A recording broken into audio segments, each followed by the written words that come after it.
Θέλω να ξεκινήσουμε μια έτσι, μπορεί να είναι πολύ απλή αλλά και πολύ δύσκολη ερώτηση. Γιατί χορεύεις? Ήμουν στο καλλιτεχνικό σου ΙΕΚΑ, στην κατεύθυνση χορού.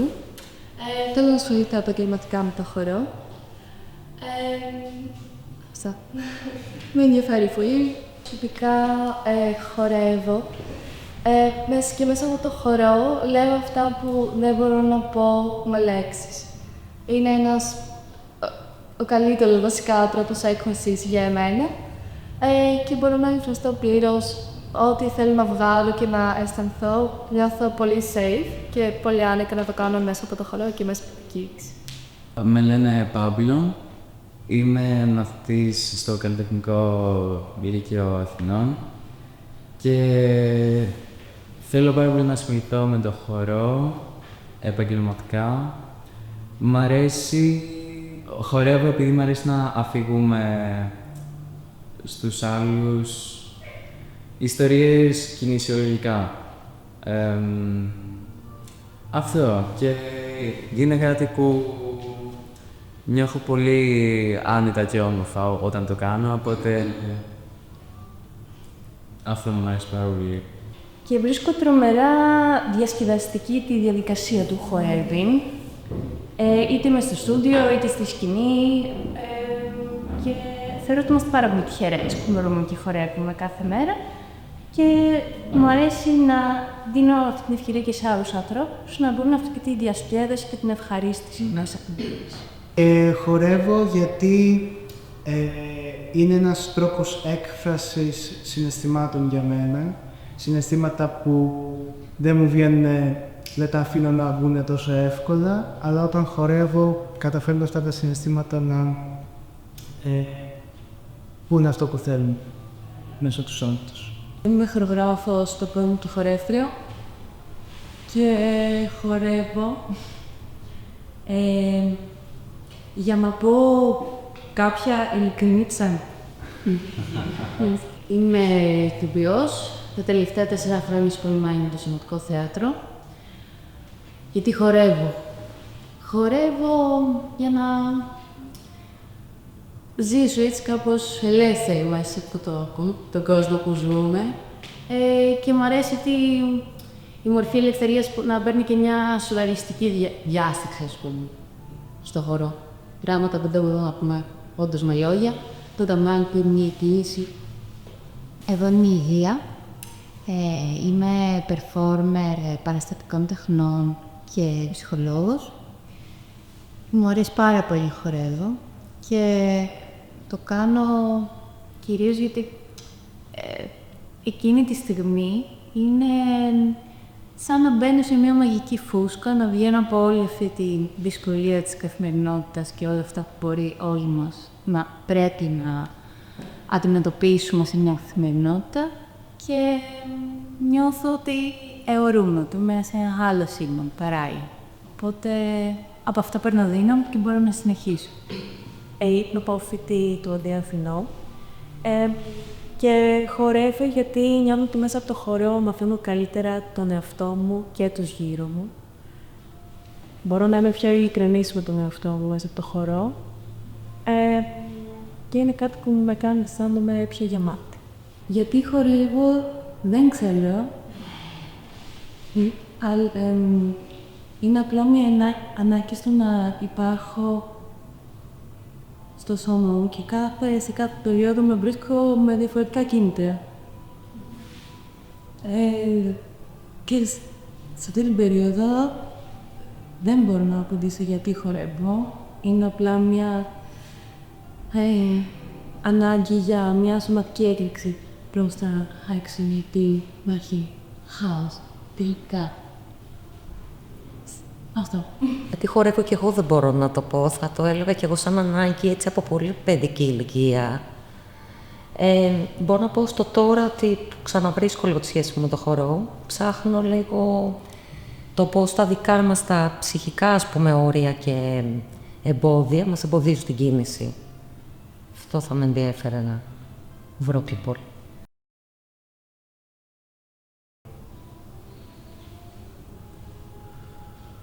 με αυτή την εμπειρία τώρα του εαυτού σας, με αυτό το μικρό, το λίγο χρόνο, να δούμε τι υλικά. Και είναι το πεδίο εδώ της φαινομενολογίας. Δεν μπαίνουμε για να, σε πρώτη φάση για να ερμηνεύσουμε. Δεν είναι κακό να ερμηνεύουμε, αλλά στο αφήσουμε λίγο για μια πιο μετά, λίγο τώρα που ήρθα σε επαφή με τον εαυτό μου, τι αναδείχνει. Και ένιωσε ότι είμαι δέντρο. Τώρα δεν ξέρω τι να έφερε. Σου ήταν πολύ σημαντικό αυτή τη στιγμή, ναι. Ένιωσα το σώμα μου γενικά βαρύ από το πρωί, καθώς ερχόμουν εδώ, οπότε έκατσα κιόλας και νιώσα ότι είμαι ένα δέντρο που μετά έγινε ένα κομμάτι χαρτί λίγο με τη μουσική πάγουδα. Οπότε ένιωσα ένα χαρτί που αιωρείται μετά. Λέω, ωραία, πήγαινε στην πόρτα, μπες με αυτό και βγες λίγο πιο φωτεινή, γιατί είναι μια ωραία μέρα σήμερα και θα μοιραστούμε κάτι ωραίο. Και η πόρτα έγινε κοχύλι. Δηλαδή, μπήκα στη στρογγυλή κατάσταση στην υποδοχή και με μια σπήρα κάπως έβγε κάτι λίγο πιο... Αυτά. Ένιωσα πιο πολύ το νερό, ότι είναι ένας καταράκτης, που χτυπάει και πολλές πέτρες, όχι απλά ψηλάει, αλλά μπαίνουν και κάποια εμπόδια, έλειφα κάποια... Κάτι να γίνεται σε πέτρες, κυλάει πεταράκτης με δυνατότητα. Και μετά από ήλιο, δεν ξέρω τι λίγο φαντασίων, αλλά σκέφτηκα ότι είμαστε ένα σπρέι. Βασικά, μου είδα πολλά γκράφιτι, όσο μου έφτιαξε. Ένα σπρέι τείχου που οι μικρές σταγόνες πάνω στο τείχο και το χρωματίζουν και φτιάχνουν κάτι ωραίο. Αυτό έδειξα οι μικρές σταγόνες χρώματος στο μυαλό. Κάπως επειδή χθες δοκίμαζα και μια στολή κλόου και σήμερα κάπως πήγες έβαλα και πολλά χρώματα. Και είχε το κόκκινο πολύ, γι' αυτό με το φωτογραφία του κλόουν, κάτι τέτοιο.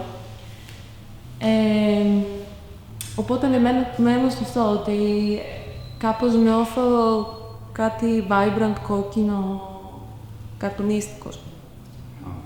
Σιγά σιγά κάπως οραματίστηκα ότι αυτοί οι κόκκινοι χώματος αρχίζουν και σηκώνονται πάνω και να παίρνει ένα αεράκι και κάπως μανούφι αεράκι, την άλλη προσματάει εκεί στο δάσος που όλα είναι. Άρχισαν να κάνουν ζυσβούρες ανάμεσα στα δέντρα και τέτοια, οπότε έμεινα με αυτή την θεϊκή εικόνα το μικρό αεράκι που κάνει πόλητες με όλα τα πράγματα μαζί και είναι αερά. Μου ήρθε στο μυαλό η άμμος.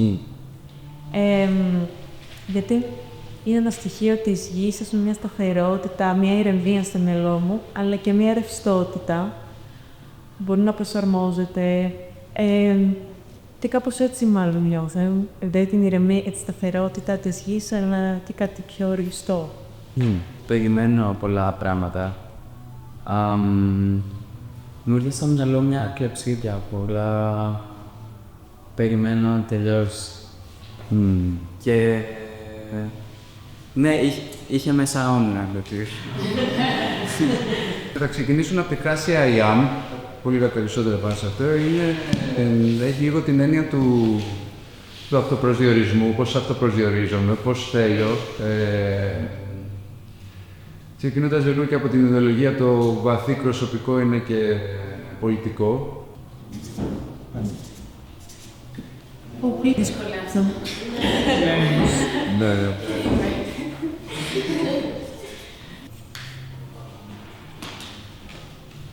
Νιώσατε το σώμα σας εκεί που καθόταν, αλλά δεν ήταν τελείως νεκρό, ήταν ζωντανό, άρα έχει κάποιες μικροκινήσεις. Συνδεθείτε με αυτό που έγινε πριν λίγο.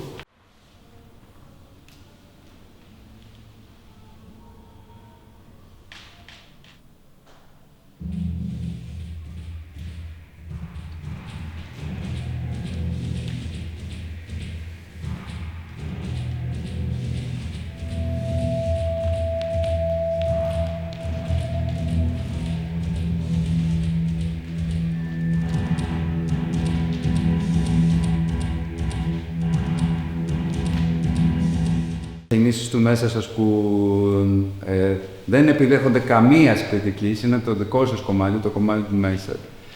Από εδώ και στο εξής τώρα μπαίνουμε σε ένα μοίρασμα εργαλείων που θα μας οδηγήσουν στο τρίτο και τελευταίο μέρος. Λίγο το λέω από την άποψη αυτό που αναφέραμε σε έναν ζωγραφικό χαρτί που είναι κενό, αδιαφοροποίητο και μετά μπαίνει ένα χρώμα και κάτι μικρό γίνεται και μετά δημιουργείται μια μορφή και όλο αυτό έχει μια έξερα από το πολύ μικρό πάμε σε ένα σταδιακό ή σε μια σταδιακή έκρηξη, σε μια... Να δούμε αυτές τις ποιότητες και πώς θα μπούμε όλοι σε αυτό, αλλά το λέω γιατί γενικά θα μας απασχολήσει όλους αυτές τις ποιότητες να τα δούμε στα σώματά σας. Άρα με βάση αυτό στο δεύτερο μέρος λίγο θα πούμε. Οπότε θα δουλέψουμε χώρο στην αρχή, μετά θα δουλέψουμε σωματικό αποτύπωμα μικρό, μεγάλο αλλά χωρίς μετακίνηση και μεγάλο σωματικό αποτύπωμα μετακίνηση.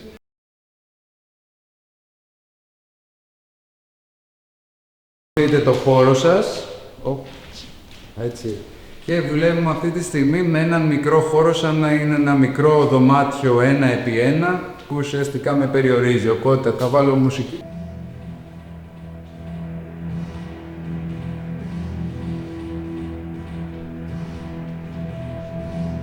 Μας ενδιαφέρει επίσης γρήγορα το σώμα σας να πηγαίνει στις θεοπαιδικούς τύπους αυτού του δωματίου.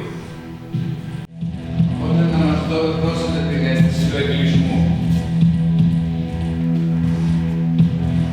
Τα πόδια σας δεν είναι κολλημένα στο πάτωμα, οπότε μπορείτε να μετακινηθείτε σε αυτό το πολύ μικρό χώρο.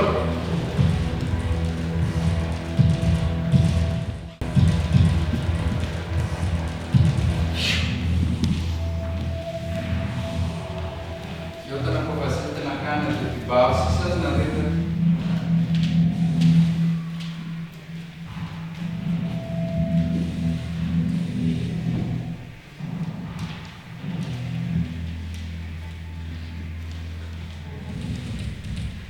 είναι σαν ένα ζώο μέσα σε κλουβί.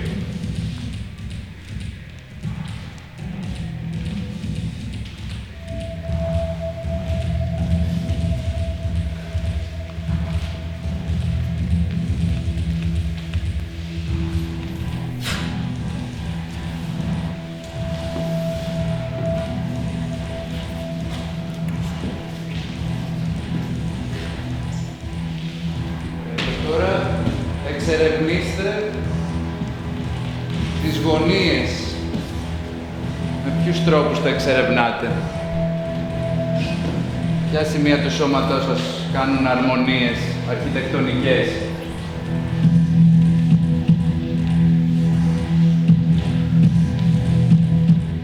Ένα κτίσιμο από μικρό σωματικό αποτύπωμα, όπως θέλει ο καθένας, μπορεί να ξεκινήσει και από κάτω, μπορεί να ξεκινήσει και από πάνω, ένα μικρό σωματικό αποτύπωμα.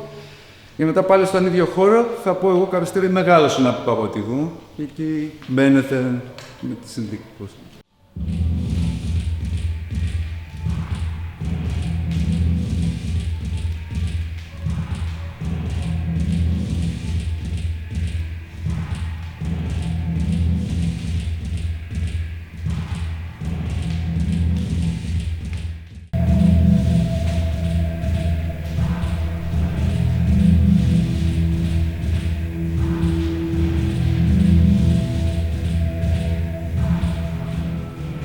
Κάνε το μεγάλο.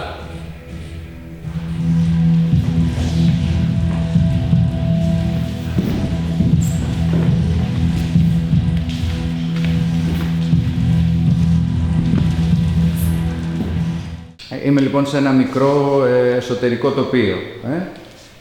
Το μεγαλώνω μέσα σε αυτό το χώρο, βγαίνει και το μεγαλώνω το αποτύπωμα μου εκτός. Αν πάρουμε τις κινήσεις, τις χορευτικές ως μια ομιλία, σαν να φέρουμε τώρα να μπούμε σε μια κατάσταση όπου θα τονίσετε κάποιες σωματικές πόρνες που είναι λίγο πιο, όχι ακριβώς στατικές, αλλά δίνουν μια έμβαση σε μια φόρμα συγκεκριμένη που δεν είναι συνεπώς σε ροή. Είμαι σε μια σωματική συνθήκη χ. Όλα αυτά, πώς μπορώ μετά να βάλω κάτι, μια επόμενη κίνηση που θα δεν έχει τη ροή του μιλάω πολύ, αλλά σαν θέλω να δίνω έμφαση σε κάτι. Μια χορευτική φόρμα που είναι η ουσία όλου αυτού του είμαι, που συγκεντρώνεται.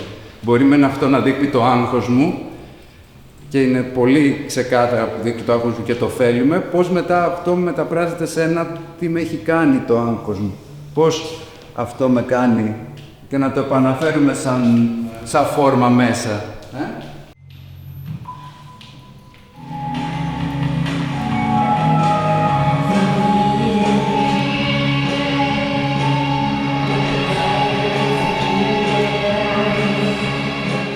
Να ρίχνω χρώμα στον κανβά, που δεν ξέρω πώς θα το σχηματίσω, και μετά με τα χέρια μου μέσα από αυτή τη σωματική φόρμα έτσι, που βρήκε, μεγάλο αποτύπωμα, έντονη κίνηση, ή μπορεί να τη χτίσω από ένα βαθιά εσωτερικό τοπίο, ένα πολύ σταδιακό, βαθύ εσωτερικό τοπίο, να γίνω αυτή η κίνηση και μετά να δημιουργήσω τη μορφή και να ρίξω το υπόλοιπο χρώμα. Εσείς θα δείτε την αρχιτεκτονική του και τι σας ταιριάζει καλύτερα. Βοηθάει πάρα πολύ, ας πούμε, να είναι ένα έτσι αρκετά ξεκάθαρο σχήμα. Πάμε λίγο να δουλέψουμε λίγο με τις χειρονομίες. Έτσι πάμε να κάνουμε ένα ζέσταμα έτσι. Δύο μάτια, πάει κεφάλι, δύο χέρια.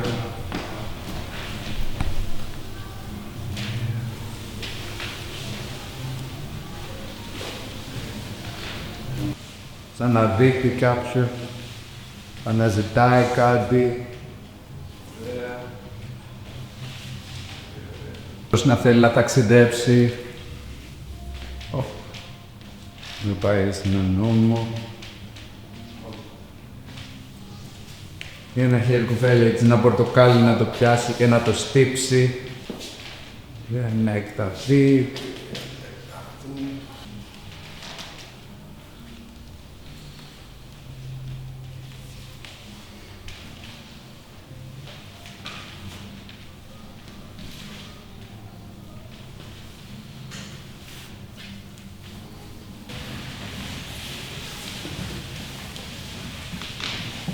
Πολύ ωραία.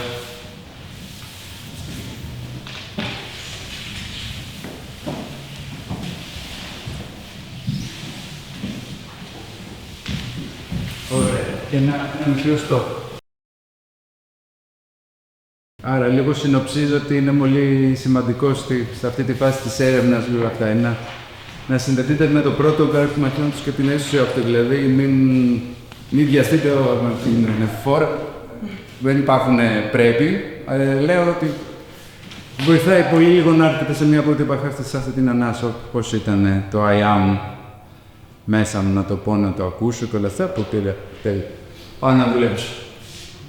Μπορεί να μην μου δώσει τίποτα, μπορεί όμως να μου δώσει πολλά πράγματα. Έχω το I am neat και το I am short, τα έκανα λίγο μαζί. Το έκανες ένα μπλε. Ναι, έκανα ένα μπλέξιμο.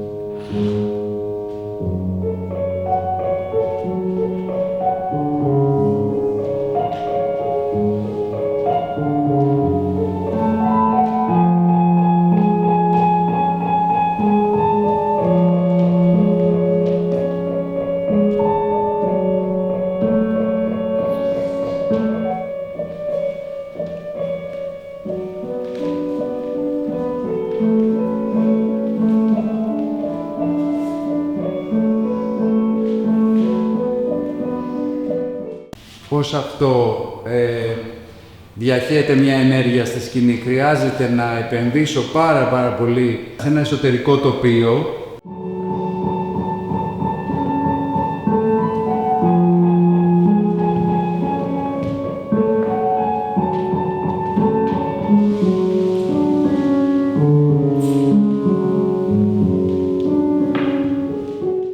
Κάτι σε όλους πάει να μορφοποιηθεί.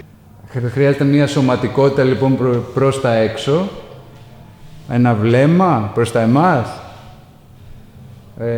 Όντως το βλέμμα του θεατές είναι από τα πιο δύσκολα, αλλά νομίζω τώρα έχει και μια μορφή μοιράσματος που μπορεί να βοηθήσει το τοπίο.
Πώς ήταν σαν βίωμα, σαν εργαλεία, τι λειτουργήσε σε εσάς, ή κάτι που δυσκόλεψε ή δεν λειτουργήσε, δεν είναι χώρος εκεί. Για μένα ήταν ένα πάρα πολύ χρήσιμο διερευνητικό κομμάτι του σώματος. Ειδικά για κάποια δημιουργία στο μέλλον ή για το οτιδήποτε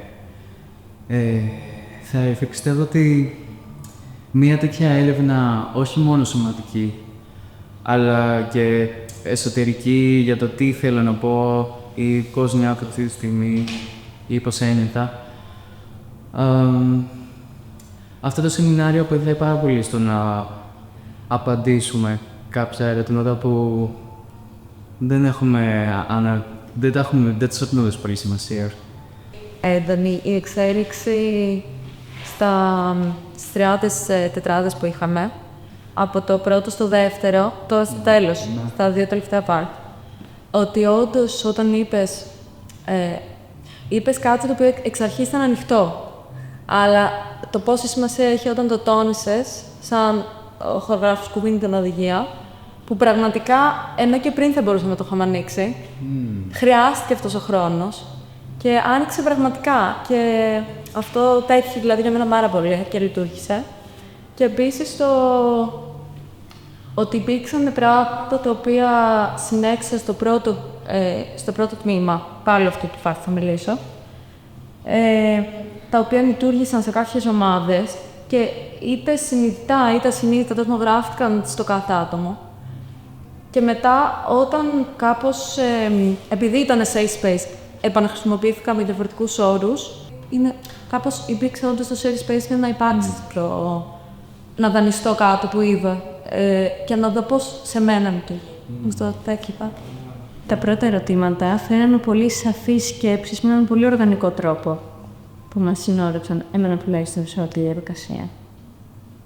Και έτσι έχει και μια ασφάλεια σε όλα τα επόμενα στάδια και δεν χρειάζεται να σκεφτώ τι πρέπει να κάνω. Εμένα μου άρεσε πολύ και το ότι τα χωρίσαμε κάπως σε κάποια συγκεκριμένα, ας πούμε, στάδια δραματουργικά, κάπως έτσι τα στο μυαλό μου. Μου φαίνεται πολύ ενδιαφέρον η έννοια του αποτυπώματος, πολύ ενδιαφέρουσα η έννοια του αποτυπώματος γενικά και πώς μπορεί αυτό να μικρό μελάριο και τι αφήνει κάπως πίσω τους ανατομούς πλέον κινήτες που μένουν στο χώρο. Φάνηκε πάρα πολύ ενδιαφέρον το πώς από το πρώτο part χτίσαμε τόσα πολλά πράγματα που μας οδήγησαν στο δεύτερο και από το δεύτερο σε αυτή την έκρηξη που τονίσατε και εσείς να δείξουμε. Επίσης, κάτι που δεν κάνω συχνά όταν χορεύω είναι να νιώθω τα χέρια μου. Δεν ξέρω πώς να το εξηγήσω. Αλλά μέσα από τις ασκήσεις που κάναμε και στην αρχή, στο δεύτερο part, ένιωσα τα χέρια μου και την αξία και το πώς κινούνται και το τι κάνουν και πώς τα κουνάω όσο χορεύω. Αυτό. Είναι και πάρα πολύ ενδιαφέρον διότι αρκετές φορές στο χορό διαχωρίζεται το πώς νιώθω και τα συναισθήματα αυτά, πώς θα τα φέρω στη κίνηση. Γενικά η κίνηση και το συναίσθημα πολλές φορές διαχωρίζονται, ας πούμε. Και κάπως μέσα από αυτό συνέχεια είχα πάρα πολλές συνειδητοποιήσεις και το σώμα μου έμεινε πολύ διαφορετικό υλικό από ό,τι συνήθως θα έκανα σε ένα μάθημα πολύ πιο τεχνικό και με έναν τελείως αποδομημένο, ενώ αυτή η δομή ήταν πολύ πιο εσωτερική και με βοήθησε λίγο να δω και διαφορετικά κομμάτια του εαυτού μου όσο χώρα. Ότι δουλέψαμε κάποια εργαλεία και μετά μπορέσαμε όλοι και δημιουργήσαμε κάτι που δεν χρειάζεται να ξέρω το I am ή am του καθενός για να καταλάβω τι δημιουργεί, για να μου πάρει μαζί του. Και αυτό μου πολύ ενδιαφέρον, γιατί αφέκεται και εγώ στον εγώ τι πραγματικά συμβαίνει και να το αφήσω να μου πειράσει. Θα περίμενα μια τέτοια εσωτερική διαδικασία να υπήρχε σε κάθε χορογραφία που σκέφτεται κάποιος και φτάνει να παρουσιαστεί. αλλά κάπως δεν νιώθω ότι δεν υπάρχει συνέχεια. Ή είναι πολύ πιο φανική, δεν ξέρω.